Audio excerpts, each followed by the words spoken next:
Canto 4, Chapter 6, Text 7.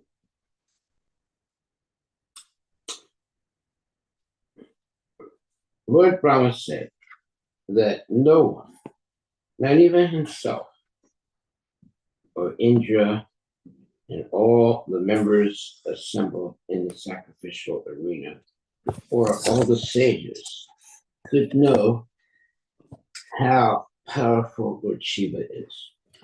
Under the circumstances, who would dare to commit an offense at his lotus feet? That's good statement. Purport by His Divine Grace, A.C. Bhaktivedanta Swami Srila Prabhupada. After Lord Brahma advised the demigods to go to Lord Shiva and beg his pardon, it was suggested how he should be satisfied and how the matter should be placed before him. Brahma also asserted that none of the conditioned souls, including himself and all the demigods, could know how to satisfy Lord Shiva. But he said, it is known that he is very easily satisfied. So let us try to satisfy him by falling at his lotus feet. Actually, the position of the subordinate is always to surrender to the Supreme. That is the instruction of Bhagavad Gita. The Lord asks everyone to give up all kinds of concocted occupations and simply surrender unto him.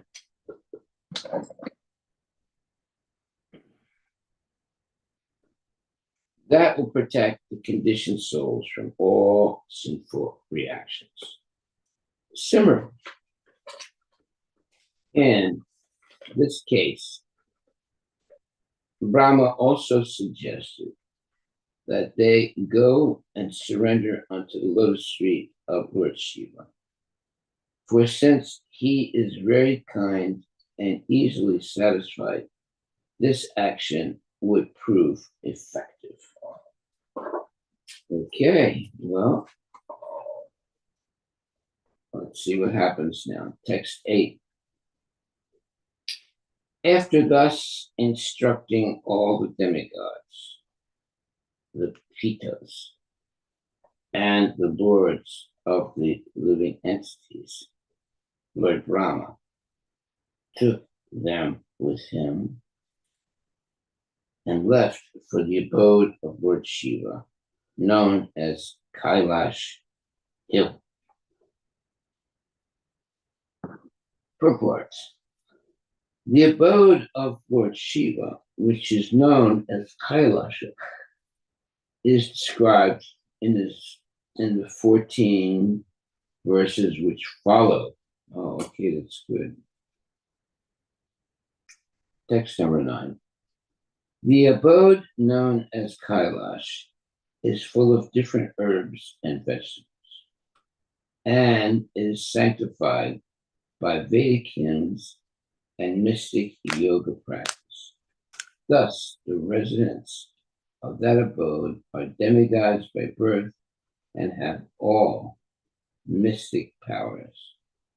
Besides them, there are other living beings who are known as Kinnaras and Gandharvas and are accompanied by their beautiful wives who are known as Apsaras or angels.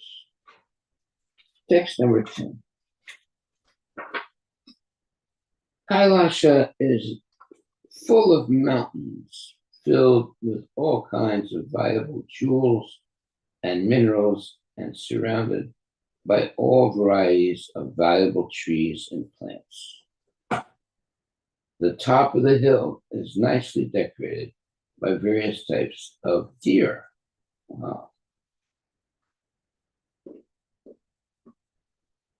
Text 11. There are many waterfalls, and in the mountains there are many beautiful caves in which the very beautiful wives of the mystics were found. So they're living in caves. On Kailasha Hill, there's always the rhythmical sound of the peacocks, sweet vibrations, and the bees humming. Cuckoos are always singing, and other birds whisper amongst themselves.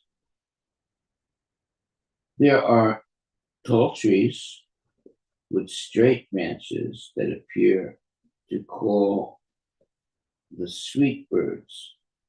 And when herds of elephants pass through the hills, it appears that the Kailash Hill moves with them.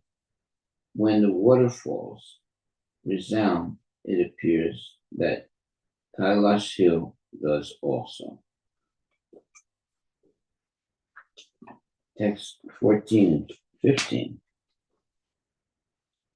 The whole of Kailash Hill is decorated with various kinds of trees, of which the following names may be mentioned: Mandara, Parijata, Sarala, Tamala, Tala, Kovidara, Asana, Arjuna, Amrajati, or mango, Kadamba, Duli Kadamba, Naga, Punaga, Champaka, Patala, Asuka, Bakula, Kunda, and Kurabaka. The entire hill is decorated with such trees, which produce flowers with fragrant aromas.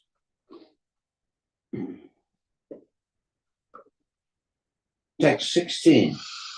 There are other trees also which decorate the hill, such as the golden lotus flower, the cinnamon tree, Malati, Kubja, Malika, and Madhuri. Text 17. Kailasha Hill is also decorated with such trees as kata, jackfruit, chulara, banyan trees, plakshas, niagrodas, and trees producing asafoetida. Very good. Also, there are trees of betel nuts, urja patra, as well as rajapuja, blackberries, and similar other trees. Text 18. There are mango trees and priyala, madhuka, and inguda. Beside these, there are other trees like thin bamboos, kichaka, and varieties of other bamboo trees, all decorating the tract of Kailasha Hill. There are different kinds of lotus flowers, such as Kumuda, Utpala, and Satapatra. The forest appears to be decorated, to be a decorated garden, and the small lakes are full of various kinds of birds who whisper very sweetly. There are many kinds of other animals, also like deer, monkeys, boars, lions, rickshaws,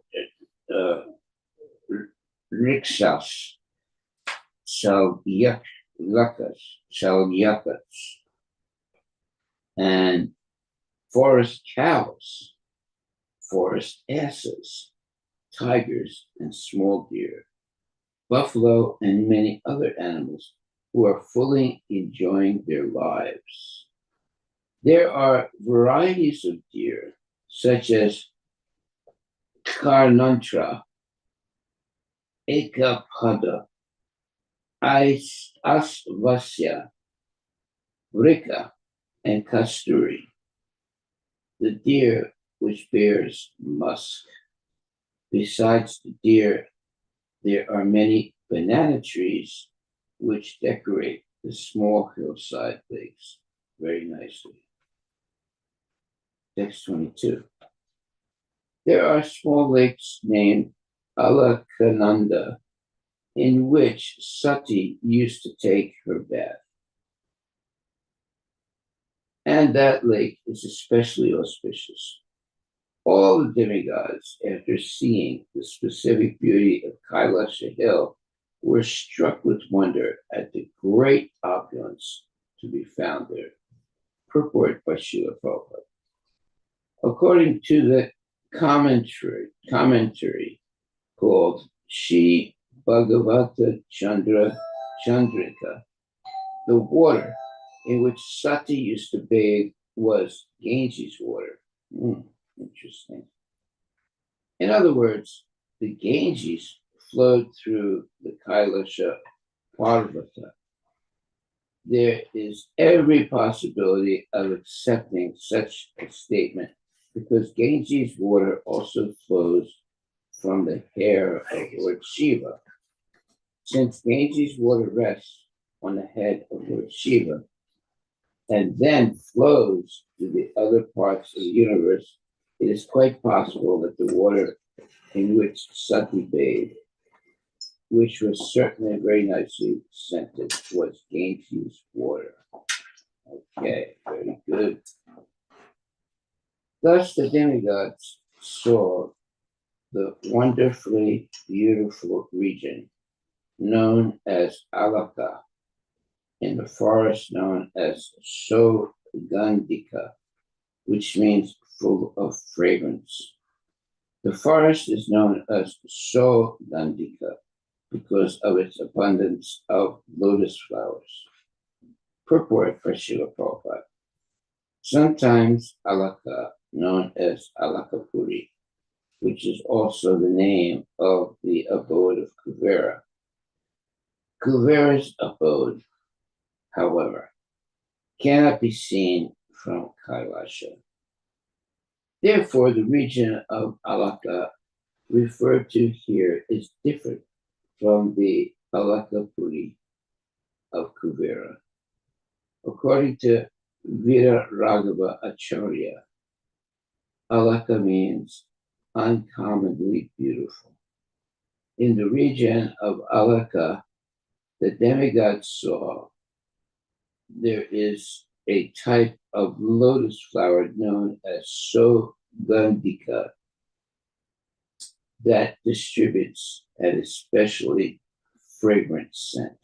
Okay. Text 24. They also saw two rivers named Nanda and Alakananda. These two rivers are sanctified by the dust of the lotus feet of the Supreme Personality of Godhead, Govinda. Text 25. My dear Kasata Vidura, the celestial damsels come down to those rivers in their airplanes with their husbands, and after sexual enjoyment, they enter the water and enjoy sprinkling their husbands with water. Report by Srila Prabhupada. It is understood that even the damsels of the heavenly planets are polluted by thoughts of sex enjoyment. And therefore, they come in airplanes to bathe in the rivers Nanda and Alakananda. It is significant that these rivers, Nanda and Alakananda, are sanctified by the dust of the lotus feet of the Supreme Personality of Godhead. In other words, just as the Ganges is sacred because its water emanates from the toes of the Supreme Personality of Godhead, Narayana, so whenever water or anything is touched with the devotional service of the Supreme Personality of Godhead, it is purified and spiritualized. Very important statement. The rules and regulations of devotional service are based on this principle. Anything in touch with the lotus feet of the Lord is immediately freed from all material contamination. The damsels of the heavenly planets, polluted by thoughts of sex life, come down to bathe in the sanctified rivers and enjoy sprinkling water on their husbands. Two words are very significant in this connection. Rati Karsita means that the damsels become morose after sex enjoyment.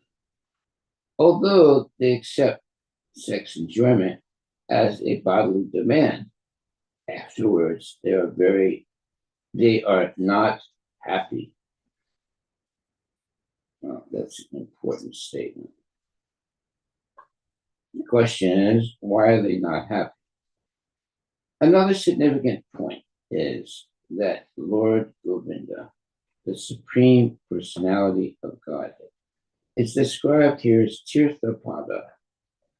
Tirtha means sanctified place, and Pada means the lotus feet of the Lord. People go to a sanctified place to free themselves from all sinful reactions. In other words, those who are devoted to the lotus feet of the Supreme Personality of Godhead, Krishna, automatically become sanctified. The Lord's lotus feet are called Tirtha Pada because under their protection, there are hundreds of thousands of saintly persons who sanctify the sacred places of pilgrimage. Sri Narottam Dasa Thakura, a great acharya of the Gaudiya Vaishnava Sampradaya, advises us not to travel to different places of pilgrimage.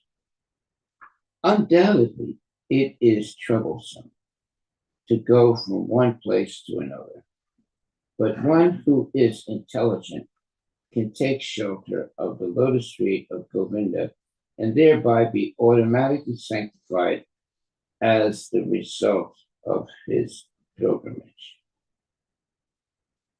Anyone who is fixed in the service of the lotus feet of Govinda is called a Tirthapada. He does not need to travel on various pilgrimages, for he can enjoy all the benefits of such travel simply by engaging in the service of the lotus feet of the Lord. Now, that is very good information. Such a pure devotee who has implicit faith in the lotus feet of the Lord can create sacred places in any part of the world where he decides to remain. Haribol, very good statement. Tirthi Kurvanti Tirtani, Bhagavatam 1.13.10. The places are sanctified due to the presence of pure devotees. Any place automatically becomes a place of pilgrimage if either the Lord or his pure devotees remains there or resides there. In other words, such a pure devotee who is engaged 100% in the service of the Lord can remain anywhere in the universe, and that part of the universe immediately becomes a sacred place where he can peacefully render service to the Lord as the Lord desires. Very nice statement. So we don't have to go on pilgrimages to different places, because wherever we are, if we practice Krishna consciousness seriously, that place becomes sanctified. And therefore, you don't have to go here or there to see other places. You just stay where you are, and that place is as good as any sanctified tirtha or place. So that just proves the power of devotional service. Anywhere where the devotees engage in pure devotional service, it becomes a sanctified place. So you can make any place sanctified by practicing Krishna consciousness. Okay, good news. Text 26. After the damsels of the heavenly planets bathe in the water, it becomes yellowish and fragrant due to the kunkuma from their bodies. Thus the elephants come to bathe there with their wives and their wives. The she elephants, and they also drink the water, although they are not thirsty. The airplanes of the heavenly denizens are bedecked with pearls, gold, and many valuable jewels. The heavenly denizens are compared to clouds in the sky decorated with occasional flashes of electric lightning. Wow, just imagine that. The jewels and the electric lightning. Must be really an amazing thing to see. Purport. The airplanes described in this verse are different from the airplanes of which we have experience. In Srimad Bhagavatam and all the Vedic literatures, there are many descriptions of vimana, which means airplanes. On different planets, there are different kinds of airplanes. On the gross planet Earth, there are airplanes run by machine. But on other planets, the airplanes are run not by machine, but by mantric hymns. Very interesting. So you don't need, gasoline or other types of horrible, contaminating, propellants. So in other words, there are airplanes run by machine, but on other planets, the airplanes are run not by machine, but by mantric hymns. Whoa, by saying mantras. They are also used especially for enjoyment by the denizens of the heavenly planets, so that they can go from one planet to another. On other planets, which are called Siddha Lokas, it's the places of Siddhas, or perfected persons. The denizens can travel from one planet to another without airplanes. The beautiful airplanes from the heavenly planets are compared here to the sky because they fly in the sky. The passengers are compared to the clouds. The beautiful damsels, the wives of the denizens of the heavenly planets, are compared to lightning, in summation, in other words, in other words, in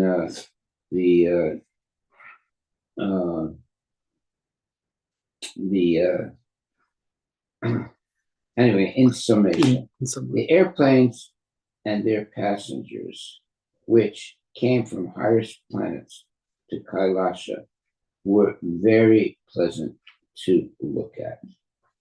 So that's the conclusion right there. While traveling, the demigods passed over the forest known as Sogandika, which is full of varieties of flowers, fruits, and desire trees. While passing over the forest, they also saw the regions of Yaksheswara. Yaksheswara is purport. Yaksheswara is also known as Kuvera, and he is the treasurer of the demigods. In the descriptions of him in Vedic literature, it is stated that he is fabulously rich.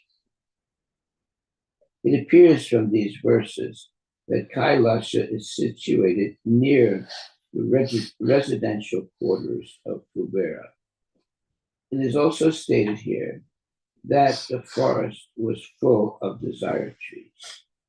In Brahma Samhita, we learn about the desire tree, which is found in the spiritual world, especially in Krishna Loka, the abode of Lord Krishna. We learn here that such desire trees are also found in Kailasha, the residence of Lord Shiva. By grace of Krishna, it thus appears that Kailasha has special significance. It is almost like the residence of Lord Krishna. Text 29. In that celestial forest, there were many birds whose necks were colored reddish and whose sweet sounds mixed with the humming of the bees. The lakes were abundantly decorated with crying swans, as well as strong-stemmed lotus flowers. Purport by Srila Prabhupada. The beauty of the forest was intensified by the presence of various lakes. It is described herein that the lakes were decorated with lotus flowers and with swans who played and sang with the birds and the humming bees. Considering these attributes, one can imagine how beautiful the spot was and how much the demigods passing through enjoyed the atmosphere. There are many paths and beautiful spots created by man on this planet, Earth, but none of them can surpass those of Kailasha as they are described in these verses.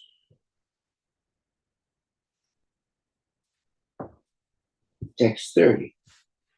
All these atmospheric influences unsettled the forest elephants, who flocked together in the sandalwood forest, and the blowing wind agitated the minds of the damsels there for further sexual enjoyment. Purport by Srila Prabhupada. Whenever there is a nice atmosphere in the material world, immediately there is an awakening of the sexual appetite in the minds of materialistic persons. This tendency is present everywhere within this material world, not only on this earth, but in higher planetary systems as well.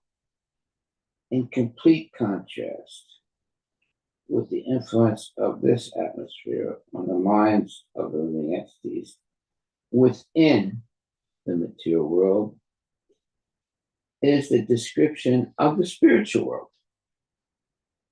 The women there are hundreds and thousands of times more beautiful than the women here in this material world.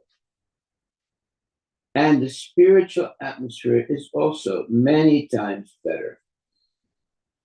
Yet, despite the pleasant atmosphere, the minds of the denizens do not become agitated because in the spiritual world, the Vaikuntha planets, the spiritualistic minds of the inhabitants are so much absorbed in the spiritual vibration of chanting the glories of the Lord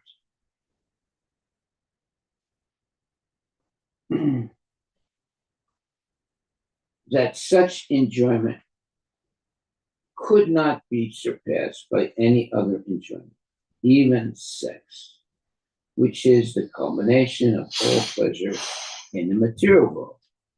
In other words, in the Vaikuntha world, in spite of its better atmosphere and facilities, there is no impetus for sex life. There it is. Now we know the difference between the material world and the spiritual world. As stated in Bhagavad Gita 2.59, Param Dristva Nivartate, which means having a higher taste.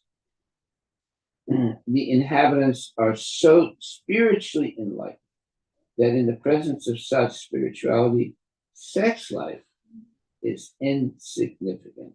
Haribo. Text 31. Vaidurya Kritas. Okay, so it says, they also saw the bathing gatas and their staircases were made of Vaidurya money. The water was full of lotus flowers. Passing by such lakes, the demigods reached a place where there was a great banyan tree. Okay, 32. That banyan tree was 800 miles high, and its branches spread over 600 miles around. The tree cast a fine shade, which permanently cooled the temperature. Yet there was no noise of birds. Wow. Imagine that. Generally, in every tree, there are bird nests, and the birds congregate in the evening and create noise. But it appears that the banyan tree was devoid of nests and themselves, and therefore it was calm, quiet, and peaceful. There were no disturbances from noise or heat, and therefore this place was just suitable for meditation. Text 33. The demigods saw Lord Shiva sitting under that tree, which was competent to give perfection to mystic yogis and deliver all people.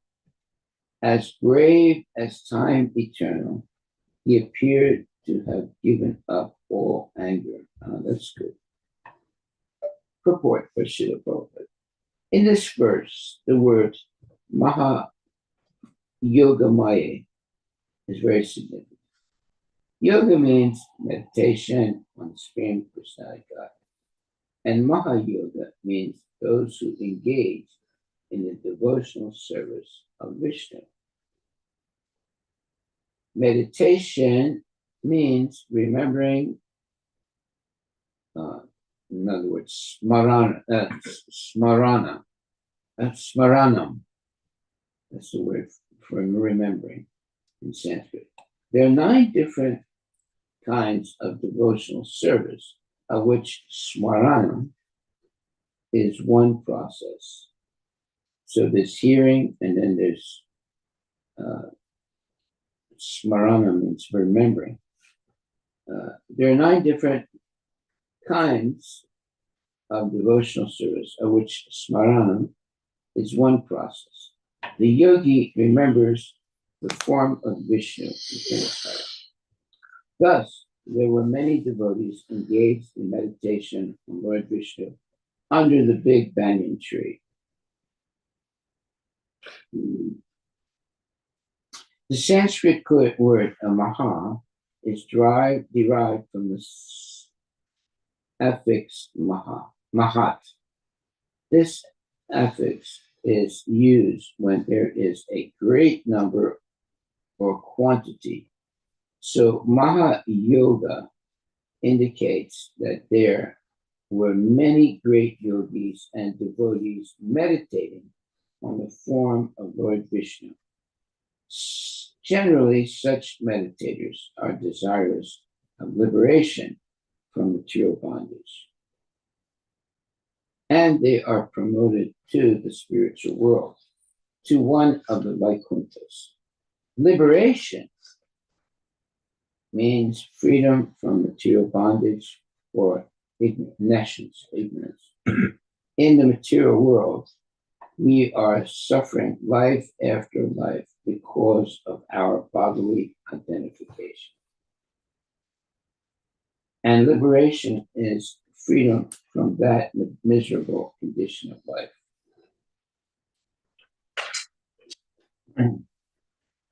So, text number 34. Lord Shiva sat there, surrounded by saintly persons like Kuvera, the master of the Guyakas, and the 4 Kumaras, who were already liberated souls. Lord Shiva was grave and saintly, meaning there was no nonsense. The personalities sitting with Lord Shiva are significant because the 4 Kumaras were liberated from birth. It may be remembered that after their birth, these Kumaras were requested by their father to get married and beget children in order to increase the population of the newly created universe. But they refused. And at that time, Lord Brahma was angry. In that angry mind, Rudra, or Lord Shiva, was born. Thus, they were intimately related. Kuvera, the treasurer of the demigods, is fabulously rich.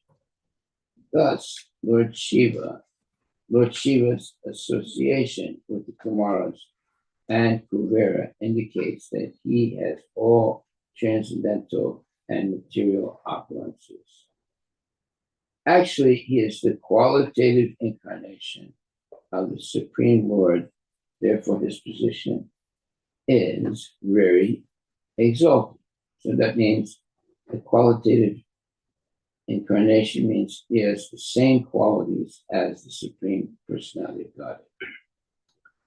The demigods saw Lord Shiva situated in his perfection as the master of the senses, knowledge, fruitive activities, and the path of achieving perfection.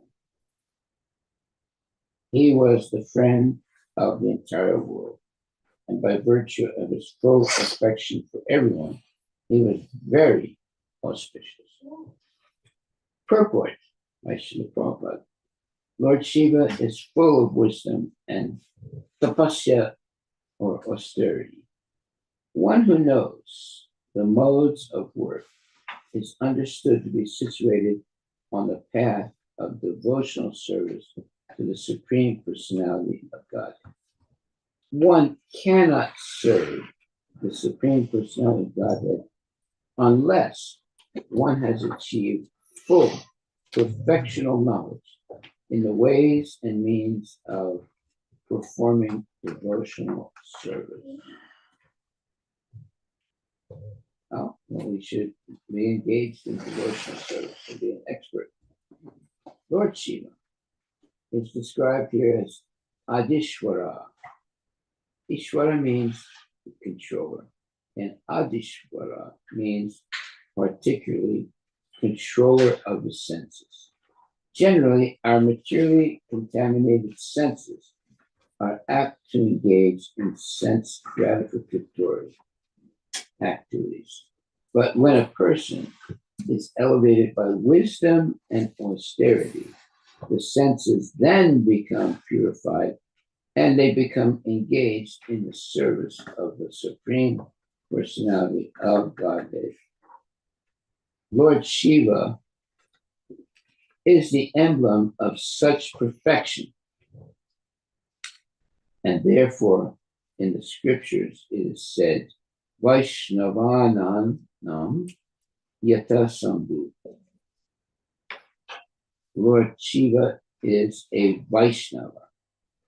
Lord Shiva, by his actions within this material world, teaches all conditioned souls how to engage in devotional service 24 hours a day.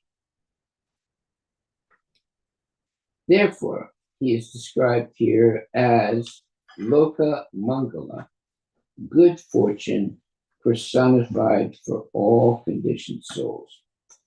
Okay, so there should be no, what you would call blasphemy or, let's say, looking down at Lord Shiva. He's a very exalted personality, most exalted personality. He was seated on a deer skin and was practicing all forms of austerity. Because his body was smeared with ashes, he looked like an evening cloud. On his hair was the sign of a half moon, a symbolic representation. Lord Shiva's symptoms of austerity are not exactly those of a Vaishnava. Lord Shiva is certainly the number one Vaishnava, but he exhibits a feature for a particular class of men who cannot follow the Vaishnava principles. Okay, that's a very important statement. The Saivites, the devotees of Lord Shiva, generally dress like Lord Shiva, and sometimes they indulge in smoking and taking intoxicants. Yeah, that's a fact. Even if you go to Vrindavan and even other holy places, you will see some Shaivites smoking marijuana on the bank of the Yamuna River. So don't be surprised. Such practices are never accepted by the followers of Vaishnava rituals. So it says here, the Saivites, the devotees of Lord Shiva, generally dress like Lord Shiva, and sometimes they indulge in smoking and taking intoxicants. Such practices are never accepted by the followers of Vaishnava rituals. So if you see a group of men smoking marijuana in Vrindavan or in other holy places, don't join them. Stay far away from them. Okay, so text 37. He was seated on a straw mattress and speaking to all present, including the great sage Narada, to whom he specifically spoke about the absolute truth. The Lord was sitting on a mattress of straw because such a sitting place is accepted by persons who are practicing austerities. To gain understanding of the absolute truth. In this verse, it is specifically mentioned that he was speaking to great to this great sage Narada, a celebrated devotee. Narada was asking Lord Shiva about devotional service. And Shiva, being the topmost Vaishnava, was instructing him. In other words, Lord Shiva and Narada were discussing the knowledge of the Veda. But it is to be understood that the subject matter was devotional service. Another point in this connection is that Lord Shiva is the supreme instructor and the great sage Narada is the supreme audience. Therefore, the supreme subject matter of Vedic knowledge is bhakti, or devotional service. Okay, very good. Text 38. His left leg was placed on his right thigh, and his left hand was placed on his left thigh. In his right hand, he held a rudraksha. He held rudraksha beads. This sitting posture is called virasana. He sat in the virasana posture, and his finger was in the mode of argument. Wow. The sitting posture described here is called virasana, according to the system of Ashtanga yoga performances.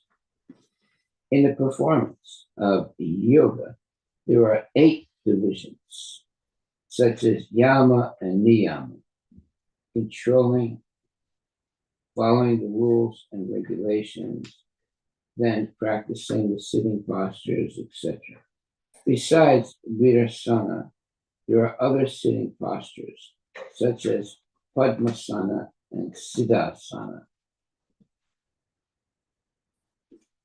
Practice of these asanas without elevating oneself to the position of realizing the super soul, Vishnu, is not the perfectional stage of yoga. Lord Shiva is called Yogeshwara,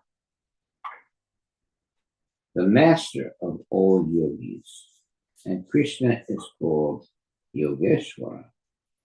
Yogeshwara indicates that no one can surpass the yoga practice of Lord Shiva, and Yogeshwara indicates no one can surpass the yogic perfection of Krishna.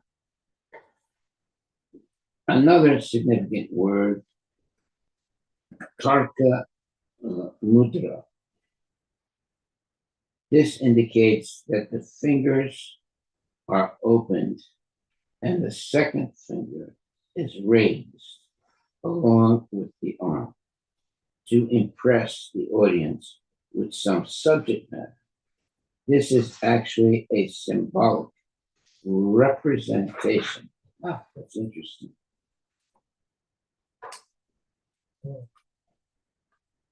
All the sages, so text 39, all the sages and demigods headed by Indra.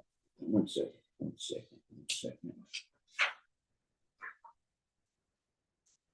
Okay. Offered their respectful obeisances unto Lord Shiva with folded hands. Lord Shiva was dressed in saffron garments and absorbed in trance, thus appearing to be the foremost of all sages. In this verse, the word Brahmananda is significant. This Brahmananda, or Brahma Nirvana, is explained by Prahlad Maharaj.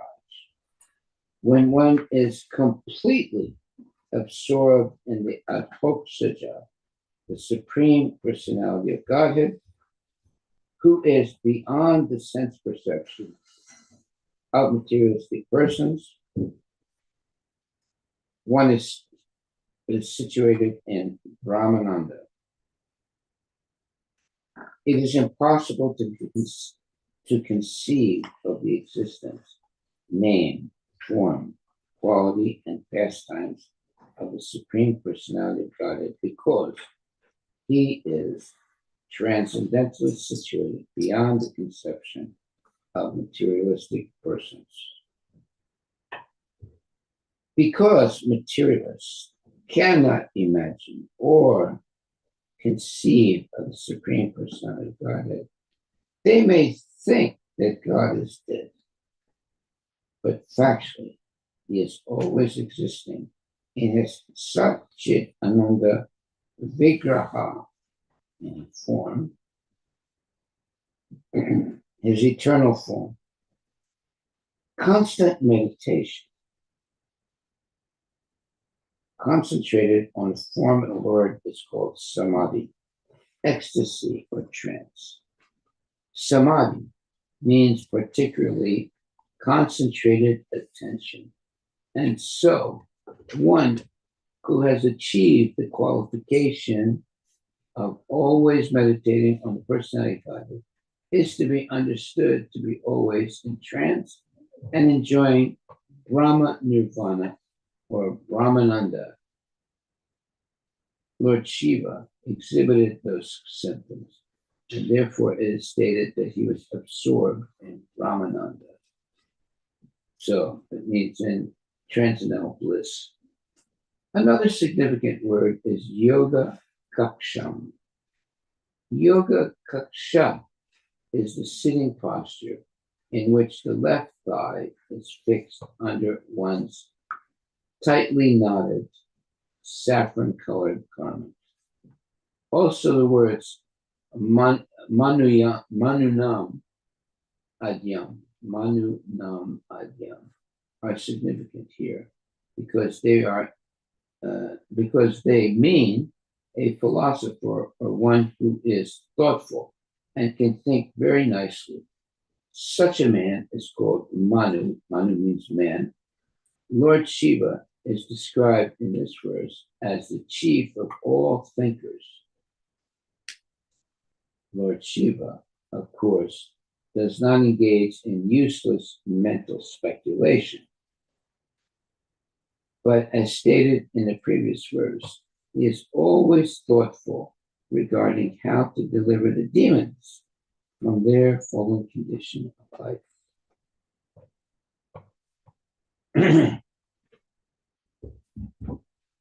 It is said that during the advent of Lord Chaitanya, Sadashiva appeared as Advaita Prabhu, and Advaita Prabhu's chief concern was to elevate the fallen conditioned souls to the platform of devotional service to Lord Krishna. Since people were engaged in useless occupations, which would continue their material existence, Lord Shiva, in the form of Lord Advaita, appealed to the Supreme Lord to appear as Lord Chaitanya to deliver these illusioned souls.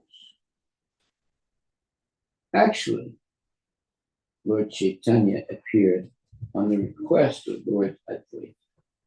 Similarly, Lord Shiva had a sampradaya, the Rudra sampradaya. He is always thinking about the deliverance of the fallen souls, as exhibited by Lord Advaita Prabhu. Well, now we know what genuine devotees think about how to deliver the masses of people who are in ignorance and unnecessarily engaged in sense gratification. Okay, well, we'll read the last one. Lord Shiva's lotus feet were worshipped by both the demigods and the demons.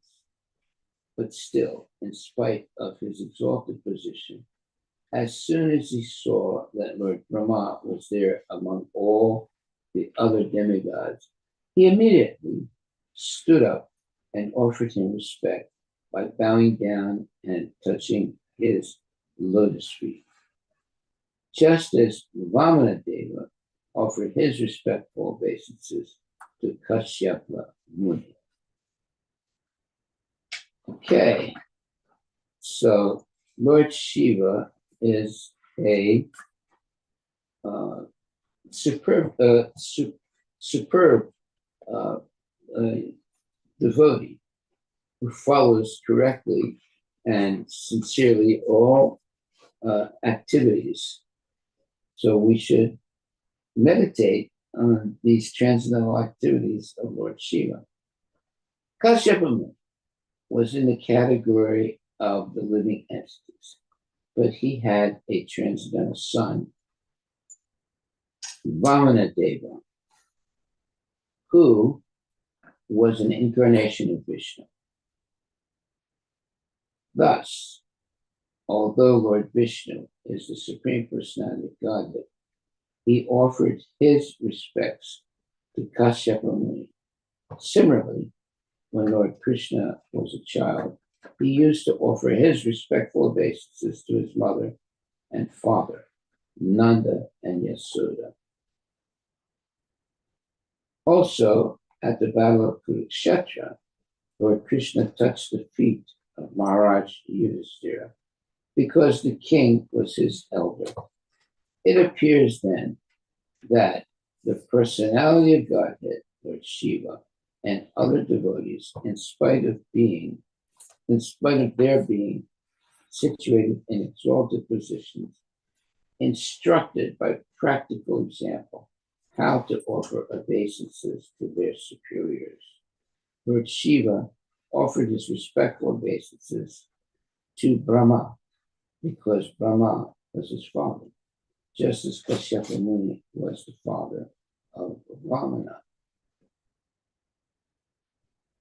Text 41. All the sages who were sitting with Lord Shiva, such as Narada and others, also offered their respectful obeisances to Lord Brahma. After being so worshipped, Lord Brahma, smiling, began to speak to Lord Shiva. Purport by Srila Prabhupada. Lord Brahma was smiling because he knew that Lord Shiva was not only easily satisfied, but easily irritated as well. He was afraid that Lord Shiva might be in an angry mood because he had lost his wife and had been insulted by Daksha. In order to conceal this fear, he smiled and addressed Lord Shiva as follows. Text 42. Lord Brahma said, "My dear Lord Shiva, I know that you are the controller of the entire material manifestation. The combination, father and mother of cosmic manifestation, and the supreme Brahman beyond the cosmic manifestation as well. I know you in that way."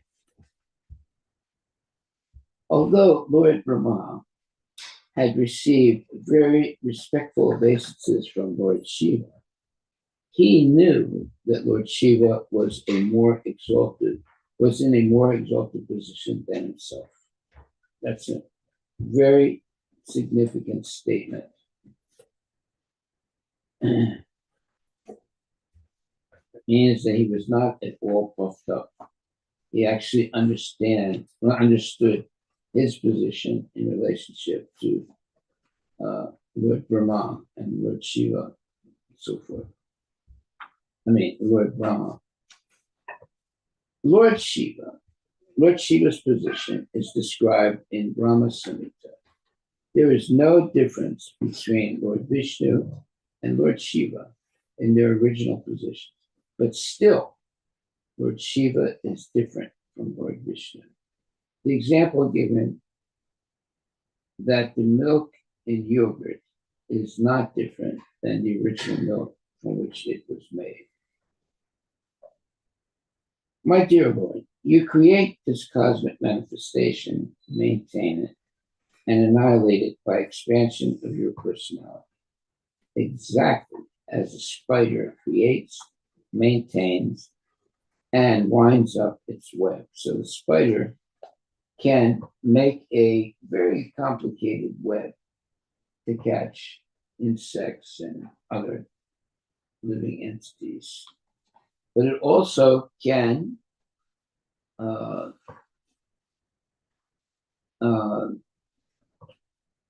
take back all that web into the body, into his or body, and then go somewhere else and then make another web somewhere else. So the spider has that ability to make a very complicated web with his saliva and then wind it up and back into his body and go somewhere else and make another web if he wants to. In this verse, the word Shiva Shakti is significant. Shiva means auspicious, and Shakti means energy. There are many types of energies of the Supreme Lord, and all of them are auspicious. Brahma, Vishnu, and Maheshwara, Shiva, are called guna avatars, or incarnations of the material qualities. In the material world, we compare these different incarnations from different angles of vision. But since all of them are expansions of the Supreme Auspicious, meaning Krishna, all of them are auspicious, although sometimes we consider one quality of nature as being higher or lower than another. The mode of ignorance, or tamo guna, is considered very much lower than the others, but in the higher sense, it is also auspicious in this statement. The example may be given herein that the government has both an educational department and a criminal department. An outsider may consider the criminal department inauspicious, but from the government's point of view, it is as important as the education department. And therefore, the government finances both departments equally without discrimination. Okay, very interesting. All right, text 44, and we'll stop with this text. My dear Lord, your Lordship has introduced the system of sacrifices through the agency of daksha, and thus one may desire the benefits of religious activities and economic development. Under your regulative principles, the institution of the 4 varnas and ashramas is respected. The brahmanas, therefore, vow to follow the system strictly. Purport by Srila Prabhupada. The Vedic system of varna and ashrama is never to be neglected, for these divisions are created by the Supreme Lord himself for the upkeep of social and religious order in human society.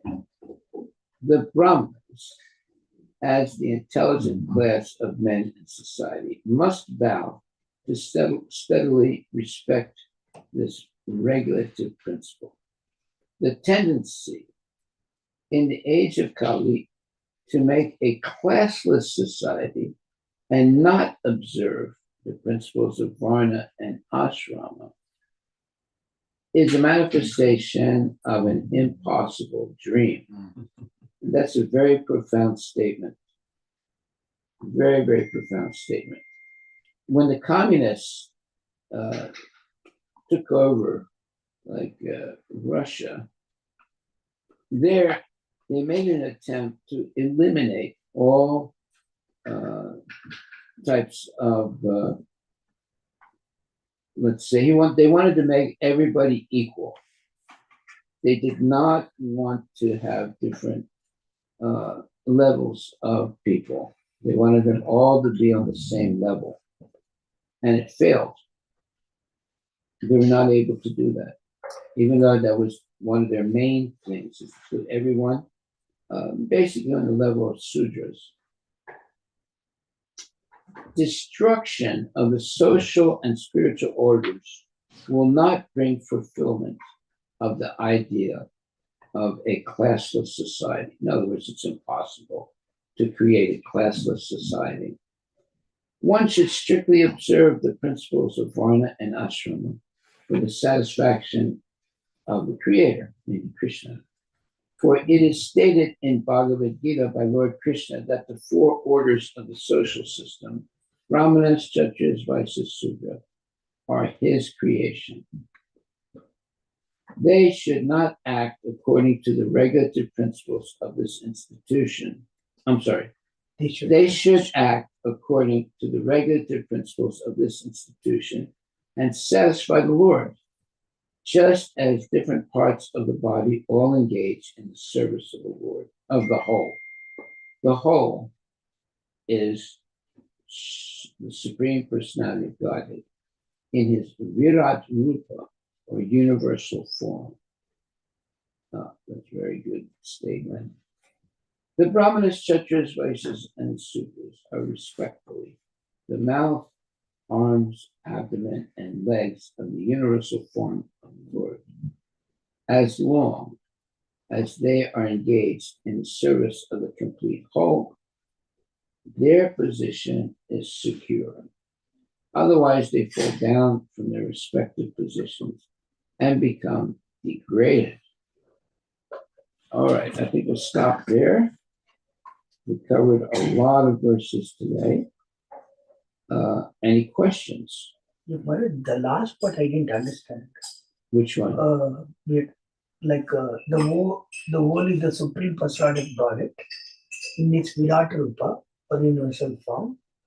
The Brahmanas, Kshatriyas, Vaishnavas, and Sudras are respectively. No, Vaishyas. Vaishyas and Sudras are respectively the mouth, arms, abdomen, and legs of the universal form of the Lord. Yeah. As long as they are engaged in the service of the complete whole, their position is secure. Otherwise, they fall down from their respective position and become degraded. As long as they are engaged in the service of the complete whole, that means that Shudra is also engaged in the. Yes. Saying we need to do the worship of the God. That's what the meaning. Yeah, all of them, the Brahmanas, Kshatriyas, Vaishyas, and Sudras, they're all part of the Vedic program. And if they act properly, they all make spiritual advancement, even the Sudras.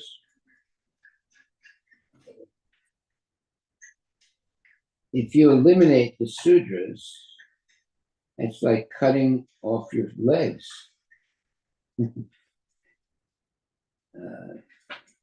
The Sudras have a position in the Vedic, let's say,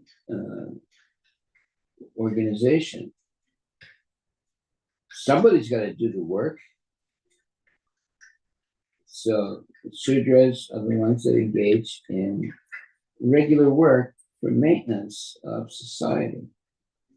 Without them, the whole edifice of Vedic culture would fall down. But also, Maharaj, some people actually start their business and they're not successful and they go for work. And in some cases, some people start working and they leave the work and they start business. How that is happening, Maharaj? Because it's all due to karma. all due to karma. And karma, and they change the varnas in that case, Maharaj. They change what? Because Oh, the varnas. yeah, they will change automatically. They will change the varnas because of that. Well, look at yourself. Because you're a devotee, you have you're no longer simply a Sudra. You're a devotee engaged in devotional service. So you're above the varnas and ashramas because you've become a devotee and you're engaged in the devotional service of the Lord. So therefore you are a Vaishnava. Vaishnava is superior to all the varnas and ashramas. Why? Because the Vaishnava is engaged normally 24 hours a day in the service of the Lord. Chanting Hare Krishna is in the service of the Lord. So we're supposed to be chanting the Hare Krishna mantra every day. That means we are thinking of Krishna every day. That puts us on a higher level than the normal people who are meditating on how to make money and spend money and engage in sense gratification. We're meditating on how to use money in the service of Krishna. So that's a big difference. There's still money involved, but in one case, it's how to use the money for sense gratification. In the other case, it's how to use the money in glorifying Lord Krishna and his devotees. So the activity looks the same, but the motive is different. So as long as we have that motive to please the Lord by all the different work that we do and all the money that we are able to make, we are devotees. If we violate that principle, then we become karmis, sense gratifiers. And that's why it says here, the brahmanas, kshatriyas, vaishyas, and shudras are respectfully the mouth, arms, abdomen, and legs of the universal form of the Lord, as long as they are engaged in the service of the complete whole, meaning Krishna. Their position is secure. Otherwise, they fall down from their respective positions and become degraded. So that's our takeaway today. It's a very important statement. As long as we engage in the service of the complete whole, meaning Krishna, our position is secure. Otherwise, we fall down from our respective positions and become degraded. So we should never stop being engaged in devotional service. We should all have devotional service and maintain it, because that will identify us as genuine devotee. Yeah, and also Maharaj 4.6.43, Brahma, when he saw Shiva, he says, "My dear Lord, you create this cosmic manifestation, maintained it, and annihilated it by expansion of your personality, exactly as a spider creates, maintains, and winds up its web." Yes, so Here, actually, we always think Krishna has created this cosmic manifestation. Now, why Brahma is calling to Shiva here? no, they're using the spider as an example. What does a spider do? It has saliva, and with that saliva, he can make a web to catch insects and other living entities, so he can eat. And he can also swallow that web and go somewhere else and make another web. Okay. That's why it says, exactly as a spider creates, maintains, and winds up its web.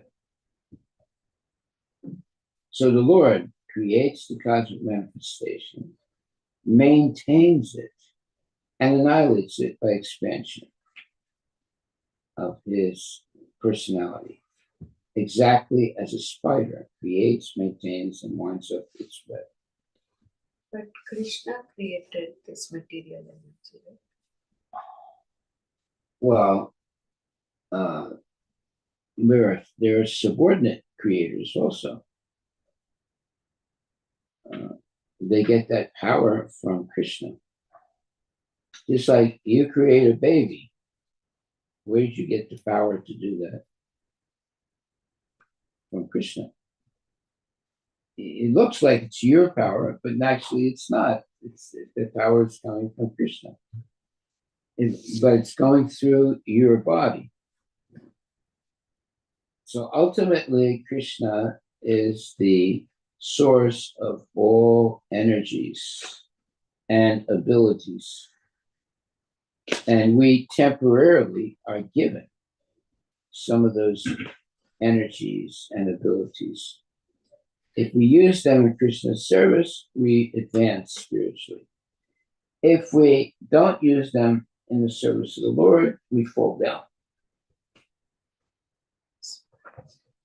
That's why devotional service is the solution to all our problems. Pure devotional service without any, let's say, personal desires. The only desire should be to please the Lord. Then we become free of all Maya's tricks and different ways of entangling us in the material nature. Just like the spider can expand its saliva and make a web, and it's very, very complicated geometrical development or complex. And then the spider can wind it up, take it back, take that, because that web is made from its saliva, so it can take the saliva back and eliminate the web. So in the same way, Krishna can create the cosmic manifestation, maintain it, and annihilate it by expansion of his personality, exactly as a spider creates, maintains, and winds up its web. Okay, so what is our takeaway here? Takeaway is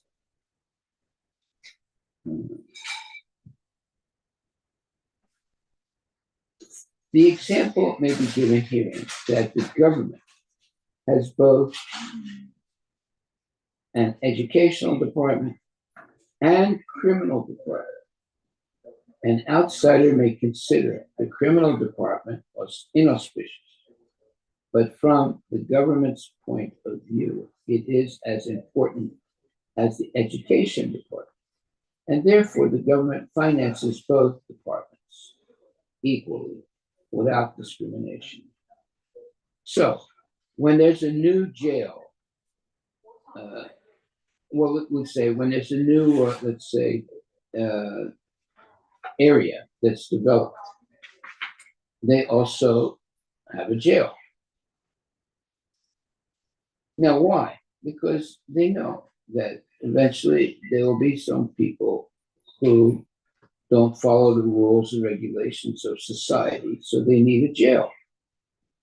It's not that when there's a new neighborhood or a new city, there's no jail. No, automatically they make a jail also. I remember in Sammamish when it first became an independent town, not independent, but it became a town, they had a small jail. It only had like one or two rooms, in a where was it? It was anyway. It was not like some big jail. It was a little jail, but it was part of the new town in Sammamish. And so why did they make a jail? Because they knew that they would need it, because there would be people that were going to not follow all the rules and regulations of society. So they don't only make roads and buildings, but they also make a jail whenever there's a city. Because they know that some people are not going to follow all the rules and regulations. That's what it says here. An outsider may consider the criminal department inauspicious, but from the government's point of view, it is as important as the education department. And therefore, the government finances both departments equally without discrimination. There it is. So when they developed the city of Sammamish, they also had a jail. The jail was a small jail, but it was only big enough for just 2 or 3 people, but it was there. Now it's a lot bigger because they knew that they're going to need a jail. So it's part of it's as important as the educational department. The jail is as important as the education department. And therefore, the government finances both departments equally without discrimination. Okay, well, we will stop right there unless there's another question. Any other questions? And our takeaway today is the Brahmanas, Kshatriyas, Vaishyas, and Sudras are respectfully the mouth, arms, abdomen, and legs of the universal form of the Lord. As long as they are engaged in the service of the complete whole, meaning Krishna, their position is secure. Otherwise, they fall down from their respective positions and become degraded. So it's the same for us. As long as we're maintaining the regulative principles of Krishna consciousness, chanting our rounds, etc., we are considered a devotee. But as soon as we stop doing that, we lose our position as a devotee and we become degraded. Or in other words, we fall down. Hare Krishna. All glories to Srila Prabhupada ki jai. Don't fall down. Maintain your position as a devotee by engaging in the activities of Krishna consciousness every day. Haribol. So we'll stop and begin tomorrow on text 45. Hare Krishna, Hare Krishna, Krishna Krishna, Hare Hare, Hare Rama, Rama Rama, Hare. Srila Prabhupada ki jai. Hare Krishna, Maha Mantra ki jai.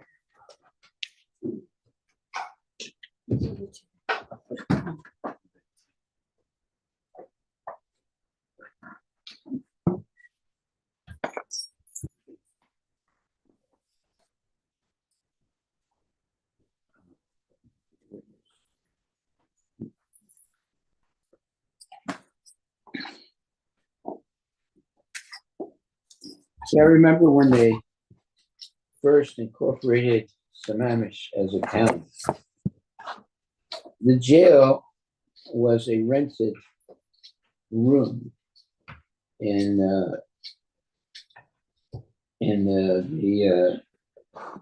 what do you call that? It was a rented room, and that was the first jail. Now they got a nice big jail.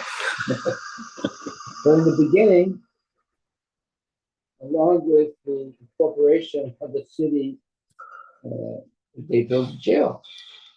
It was just as important as, the anything else that they had, because they know that there are going to be some people that don't follow the rules, and they need a jail. Someone might say, why did they build a jail? Well, because there are going to be people that don't follow the rules and regulations.